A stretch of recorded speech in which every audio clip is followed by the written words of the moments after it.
এবার শাকিব খানের ব্যক্তিগত জিমের রুমে দেখা গেল আব্রাহাম খান জয়কে। তার একটি ভিডিও প্রকাশ পেয়েছে সোশ্যাল মিডিয়াতে। দুর্দান্ত লেগেছে শাকিব অপু বিশ্বাসের ছেলে আব্রাহাম খান জয়কে। হঠাৎ করে মাঝে মাঝে বাবার অফিসে চলে যান আব্রাহাম খান জয়।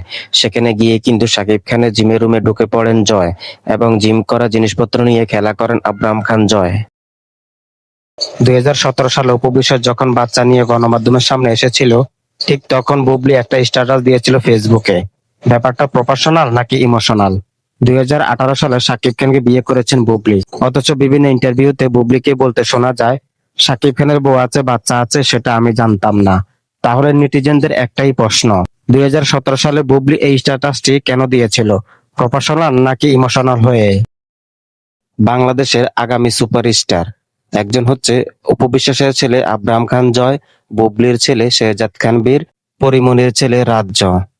দ্বিতীয়বারের মতো কন্যা সন্তানের মা হতে যাচ্ছেন শবনম বুবলি। আর এই বিষয়টি অপু বিশ্বাস শোনার পর অপু বিশ্বাস নাকি কমায় চলে যাচ্ছেন, এমনটাই তুলে ধরেছেন বুবলির ভক্তরা। আর এই বিষয়টি অপু বিশ্বাসের ভক্তরা শুনে বলেছেন, বুবলি যদি 100 বাচ্চার মা হয়ে যায় অপু বিশ্বাসের কিচ্ছু যায় আসে না।